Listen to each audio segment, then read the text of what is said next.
주 예수 그리스도로부터 은혜와 평강이 함께 하시기를 축복합니다.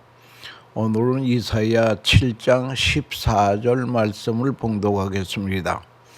그러므로 주께서 친히 징조를 너에게 주실 것이라. 보라, 처녀가 잉태하여 아들을 낳을 것이요 그의 이름은 임마누엘이라 하리라. 아멘. 이 말씀을 가지고 임마누엘이라고 하는 주제로 말씀드리려고 하는 것입니다. 이사야는 예수님 탄생 전 BC 700여 년 전 선지자입니다. 예수님이 탄생 700여 년 전에 아들을 낳으리니 그의 이름을 임마누엘이라 하리라고 예언을 했습니다. 우리나라에 전해지는 이야기 하나가 있습니다. 임금이 난을 피해서 신하들과 더불어 서민 복장으로 피난길을 나섰습니다. 한시라도 마음을 놓을 수 없는 위험한 길입니다. 어느 시골 마을에 도착하여 한 농부의 집을 찾아가서 며칠을 유하기로 했습니다. 고맙게도 농부는 그 일행이 누구인지도 모르는데도 한동안 정성을 다해 대접을 했습니다. 임금님은 농부가 여간 고맙지 아니하였습니다. 이윽고 정세가 회복이 되어 황궁을 하게 되었습니다. 임금님은 여전히 신분을 밝히지 않은 채 농부에게 그동안 신세를 많이 줬어요. 내가 이 은혜를 갚아야 하겠으니 소원이 있으면 말해주세요. 그러니까 농부가 대답하기를 제게 무슨 별다른 소원이 있겠습니까? 보시다시피 먹을 것도 넉넉하도 하고 몸도 건강합니다. 무엇을 바랄 것이 있겠습니까? 그러나 임금이 그의 소원을 말하라고 하니까 그 농부가 하는 말이 며칠이 있으면 내 환갑이 오는데 아이들이 정성을 모아 잔치를 준비하는 모양인데 그때에 왕림해 주세요 하니까 임금님은 착하고 욕심이 없는 농부의 사람됨에 탐복을 하여서 알겠소 하고 돌아갔습니다. 며칠 후에 환갑날이 되었습니다. 난데없는 이 시골에 왕의 행차가 이루어집니다. 농부는 하루아침에 유명한 인사가 되었습니다. 농부가 보통 사람이 아니로구나 해가지고 사방에서 예물이 바리바리 들어오고 명예만 얻은 것 아니고 농부는 큰 부자가 되었습니다. 그리고 임금이 다녀가셨다고 해서 기념비까지 세웠습니다. 여러분, 잠시 왕이 다녀가도 이렇게 큰 복을 받지 않았습니까? 여러분, 무엇이 복입니까? 내가 볼 때에 그만하면 행복한 것 같은데 웃지 못하고 풀이 죽어서 사는 모습을 많이 봅니다. 우리의 행복 자체부터 중생이 되어야 할 것입니다. 가만히 보면 예수 오래 믿었는데도 아직도 축복과는 예수 믿기 전이나 후나 똑같은 것이 그게 문제라고 하는 것입니다. 그 사람의 행복관과 예수 믿는 것은 무관하다고 하는 것이지요. 여러분, 부귀영화가 꼭 필요한 것이지 그게 복은 아니라는 겁니다. 왜 그런가 하면은 부귀영화 속에 살다가 마지막에 지옥에 간 사람도 많기 때문입니다. 그러니까 진정한 복이 무엇입니까? 복음을 들어야 복이라고 하는 것입니다. 복음은 헬라 말로 유앙겔리온이라고 하는 말인데요. 이것은 우리나라로 번역하면 기쁜 소식입니다. 이 소식이 우리의 마음을 기쁘게 하고 행복하게 해야 그것이 기독교인이라고 하는 것입니다. 누가복음 2장 10절에 천사가 이르되 무서워 말라 내가 온 백성에게 미칠 큰 기쁨의 소식을 너희에게 전하노라. 여러분, 만백성에게 미칠 큰 기쁜 소식이라. 이게 복음이라는 거예요. 세상에 복음이라고 하는 것은 한쪽이 기쁘면 한쪽은 울더라고요. 제가 8.15를 당해봤는데 8.15 해방이 됐다고 대한독립만세 하면서 우리 한국 백성들은 기뻐서 춤을 추고 야단인데 일본 사람들은 어깨가 축 늘어져서 지나가는 걸 볼 때에 얼마나 안쓰러운지요. 이번에 우리 월드컵이 있지 않았습니까? 이 월드컵에도 보면 한쪽에서 골이 들어가면 공중공중 뛰면서 야단입니다. 그러는가 하면은 골을 먹은 쪽 그 응원단들은 아주 침통해가지고 어떤 아이는 울고 있더라고 하는 것입니다. 여러분, 이 세상에 기쁜 소식은 없는 것입니다. 정말 복음 외에는 기쁜 소식이 없습니다. 만백성에게 미칠 큰 기쁨의 소식, 누구에게나 기쁨의 소식이 바로 예수님의 탄생이라고 하는 그것을 알아야 될 것입니다. 그래서 이사야 9장 6절에는 이런 말이 있습니다. 한 아들을 우리에게 주신 바 되었는데 그 어깨에는 정사를 메었고 그의 이름은 기묘자요 모사요 전능하신 하나님이요 영존하시는 아버지요 평강의 왕이라. 우주의 주인 되시는 예수님을 마음에 모시면 우리의 필요한 것은 모두 저절로 들어오도록 되었습니다. 여기 예수님의 아들을 낳으니 이름을 예수라 하라 그랬습니다. 이 예수라고 하는 말은 자기 백성을 저희 죄에서 구원한다라고 하는 그런 뜻입니다. 예수는 예수님의 속성을 말하는 것이고 임마누엘이라 하고 하는 것은 예수님의 별명이 옳시다. 이 임마누엘이라고 하는 것은 예수님이 이 땅에 오셔서 하실 사역을 말하는 그것이 되겠다고 하는 것입니다. 복의 근원이신 임마누엘 예수님은 모시고 살면 부족함이 없으리로다. I shall not be in want. 내게 부족함이 없으리로다. 여러분, 그런 복이 임한다고 하는 것을 그걸 우리가 알아야 될 것입니다. 이것이 참된 복이라고 하는 것입니다. 그러므로 임마누엘 복처럼 위대한 복이 없다는 거예요. 오신 예수를 영접하는 것이 복이라고 하는 것입니다. 우리 물리학에서 이런 원리가 있습니다. 동시 불가입성의 원리라고 하는 말이 있습니다. 예를 들면 물을 병에서 쏟으니 공기가 들어갑니다. 그러니까 물과 공기가 같이 있을 수는 없어요. 물을 병에 쏟으니 공기가 들어옵니다. 그 대신 또 물을 병에 넣으니 공기는 나가더라고 하는 것입니다. 생명의 주님이 들어오시면 사망은 나가도록 되어 있습니다. 빛 대신 주님이 들어오시면은 죄악의 어두움은 나갔다고 하는 것입니다. 소망의 주님을 모시면 절망은 떠나간다고 하는 그런 원리가 되겠습니다.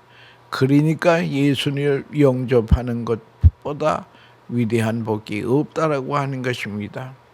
문제는 하나님과 나와의 관계라고 하는 것입니다. 내가 하나님의 자녀가 되었는가? 여러분, 모든 철학과 종교는 많이 있지만은 두 가지로 딱 양분이 되는 것입니다. 하나는 사람이 하나님께 가는 길이 있고, 또 하나는 하나님이 사람에게 오시는 길이 있습니다. 이 문제를 전적으로 연구한 신학자가 니그렌이라고 하는 사람인데, 아가페와 에로스라고 하는 책을 썼습니다. 이 책의 내용은 모든 철학 사상 종가는 두 가지 구조로 되어 있는데, 하나는 사람이 하나님께로 가는 길이요, 모든 노력을 기울여서 하나님께 가고자 합니다. 도덕과 수도와 율법과 선행과 고행과 극기의 방법으로 하나님께 가고자 하는 것, 이것은 사실은 불가능한 일이고, 이것을 에로스라고 합니다. 육체적인 사랑을 말하는 것입니다. 여러분, 또 반대로 하나님께서 인간에게 오시는 길, 사람을 만나시러 오신다, 이것을 아가페의 사랑이라고 하는 것입니다. 우리는 이 무조건적인 사랑을 영접해야 된다고 하는 것입니다. 지금도 복받기 위해서 내가 좀 더 진실하고 의롭고 깨끗하게 살겠다라고 하는 그런 생각, 이거는 율법주의 생각이라고 하는 것입니다. 평생 믿어도 한번 웃을 수 없는 그런 신앙입니다. 신앙의 구조 자체가 문제가 있습니다. 그 대신 율법의 반대가 은혜주의올시다. 은혜, 우리가 구원받은 것은 전적인 하나님의 은혜로 구원받았다는 거예요. 에베소 1장 8절에서 9절에 있는 말씀 보면, 너희가 그 은혜로 인하여 믿음으로 말미암아 구원을 얻었나니 이것이 너희에게서 난 것이 아니요 하나님의 선물이라. 행위에서 난 것이 아니니 이는 누구든지 자랑치 못하게 하려 함이니라. 여러분, 하나님이 우리를 찾아오신 것이 은혜라는 거예요. 우리는 은혜 제일주의로 살아야 된다는 거예요.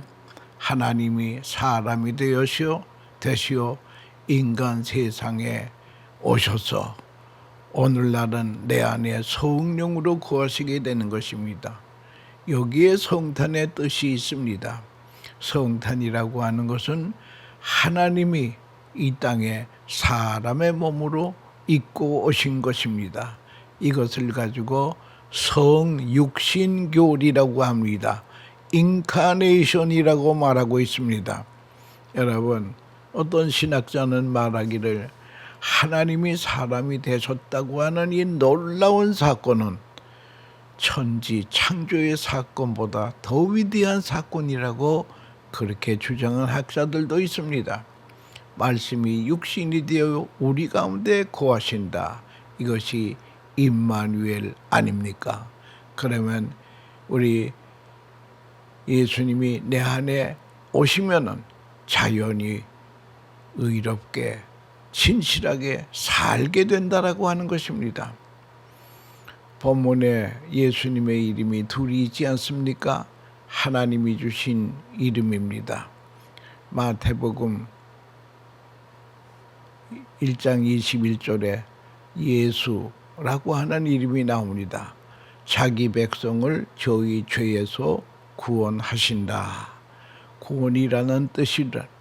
그러니까 자기 백성을 구원한다고 하는 그 말이기 때문에 여기 제한적 구원이라고 하는 칼빌의 5대 강요 중에 하나가 바로 그것입니다.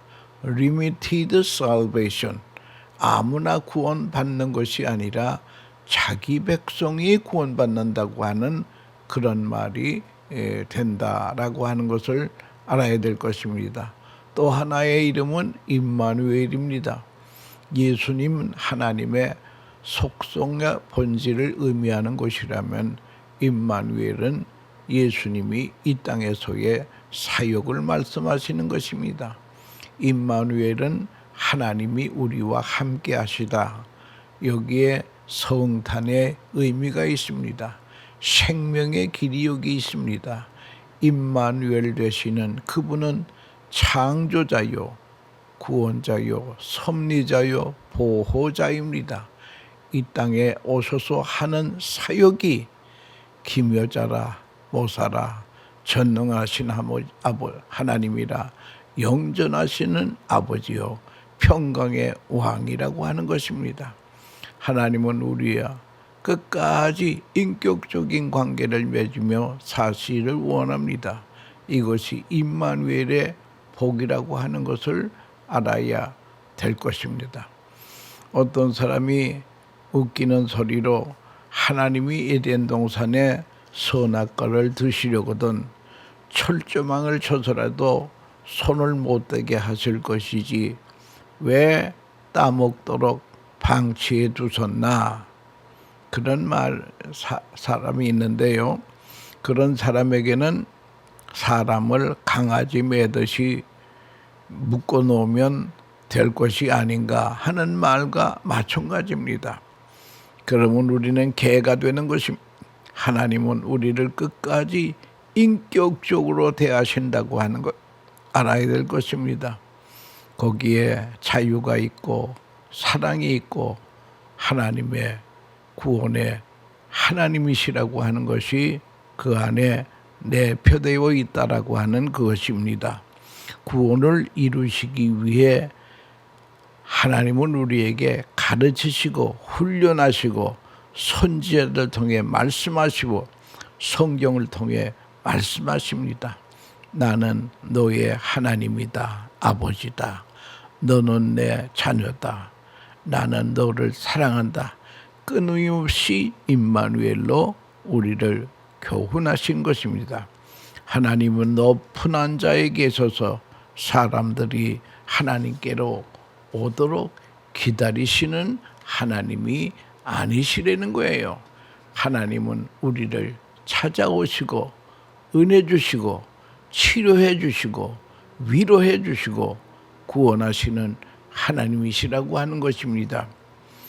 유교 사상에 철저했던 중국 사람이 선교사로부터 복음을 듣고 예수를 믿게 되었습니다. 선교사는 너무나 감사해서 어떻게 그렇게 예수를 복음을 전해도 듣지 않는 사람이 많이 있는데 당신은 복음을 듣고 예수를 믿게 되었느냐 하였더니 그가 이런 비유를 들어 설명하더라는 거예요. 내가 험한 세상을 방황하면서 진리를 찾아 헤매다가 험한 우물에 빠졌습니다. 손을 흔들며 사람 살려달라고 외치니까 지나가던 사람이 이렇게 보더니 전생에 죄가 많았으니 업보여 업보니까 어떻게 하겠소 하고 지나가더라는 거예요. 다시 소리를 지르니 지나가던 사람이 들여다보더니 조심하라고 했는데 조심하지 못했군요. 이제는 오늘의 사건을 귀감 삼아서 차후에는 이런 일이 없도록 조심하시오 하고 또 그냥 지나가더라는 거예요. 다시 소리를 지르니 이렇게 들여다보더니 팔을 걷어들이고 붙이더니 내려와서 나를 건져 주었습니다. 그래서 저는 깨달은 것이 첫 번째는 석가모니이고 둘째는 공자이고 세 번째는 예수님이었다는 것입니다. 그래서 예수를 믿게 되었다고 합니다. 우리 고난의 현장에 찾아오시는 분이 임마누엘 예수님이라고 하는 것을 우리는 알아야 될 것입니다. 임마누엘 하나님은 우리의 죄를 꾸짖기 위해서 오신 분이 아닙니다. 우리를 찾아오셔서 치료해 주시고 위로해 주시고 십자가에 높이 달려 우리의 죄를 대속해 주신 구원해 주시기 위해 오셨습니다. 이 오셨다고 하는 것은 무엇입니까? 하나님의 보호자를 떠나셨다고 하는 것입니다. 우리 존 F 케네디 공항 같은 데 가볼 것 같으면은 이제 공항 입구에 디파처라고 하는 사인이 있고 어라이빙이라고 하는 사인이 있지 않습니까? 여러분, 디파처가 있으면 어라이빙이 있습니다. 어라이빙이 있으면 그 전에 디파처가 있다는 거예요. 엄청난 희생입니다. 하나님의 보호자를 디파처 하시고 낮고 천한 이 땅 위에 어라이빙 하셨다는 거예요. 그래서 빌립보서 2장 7절에는 오히려 자기를 비워 종의 형체를 가져 그는 하나님과 동등한 분이지만 종의 형체를 가져 십자가까지 지시는 그러한 일을 우리를 위해 하셨다고 하는 것입니다. 본래 존재, 능력, 권세를 사랑하는 자를 위해서 다 비워버렸다는 거예요. 그리고 이 땅에 오셨습니다. 이것이 바로 크리스마스의 뜻이라고 하는 것입니다. 걸어가신 하나님이 죄인과 함께 구하시고 죄인의 친구가 되시고 또 우리의 죄를 위해서 구원자가 되셨다고 하는 것입니다. 예수님은 우리를 사랑하시고 구원하시고 그래서 우리 그러기 위해서 하나님은 명예의 권능을 다 버리시고 이 땅에 임마누엘로 오셨다. 하나님이 우리와 함께 하신다라고 하는 것이 임마누엘 아닙니까? 여기에 하나님의 엄청난 고난이 있고 희생이 있습니다. 희생이 없는 사랑은 감상에 불과합니다. 희생이 없는 것은 사랑이 아닙니다. 이제 우리는 탄생되어 그 유 안에 누이신 아기 예수님의 손을 보십시다. 장차 그 고운 손이 인류의 죄 때문에 십자가에 못 박힐 손이라고 하는 것을 좀 상상해 보십시다. 말구유 안에 예수와 골고다 언덕의 십자가를 함께 보자고 하는 그런 말입니다. 임마누엘로 역사하시는 하나님의 사랑을 이제는 마음의 문을 활짝 열고 임마누엘 예수님을 환영하고 맞아 들어야 된다는 거예요. 2000년 전에 예수님이 탄생하시던 그 베들레헴 거기에는 여관방은 다 꽉 차고 예수님을 마구간으로 몰아내는 실수를 범했지만 이제는 우리의 마음은 예수님을 모시는 방이 되었다고 하는 것입니다. 윌리엄 H. 헌터라고 하는 분이 세상의 빛이라고 하는 그림을 그렸습니다. 굳게 잠긴 문 밖에는 등불을 들고 오른손으로 문을 두드리는 주님. 이 그림이 감동이 되어서 하오라고 하는 목사님이 찬송시를 썼습니다. 그것이 우리가 잘 부르는 주 예수 대문 밖에 문두리는 손은 못 박힌 손이요 하는 그 찬송이 있지 않습니까? 나는 예수를 영접하는 사람인가 아니면 밖에서 예수님을 기다리게 하는 사람인가? 예수님은 이 땅에 3번 오십니다. 초림 때 오시고 두 번째는 성령으로 오시고 세 번째는 끝날에 재림 왕으로 오신다고 하는 것입니다. 우리는 지금 성령님을 우리 마음 가운데 모시고 살아야 됩니다. 성령님을 잘 모시기 위해서 사랑의 방석, 거룩의 방석, 교제의 방석, 순종의 방석으로 잘 모셔야 됩니다. 이렇게 그리고 성령님과의 끊임없는 커뮤니케이션, 교제가 있어야 된다라고 하는 것입니다. 미국 필라델비아에서 되어졌던 한 일입니다.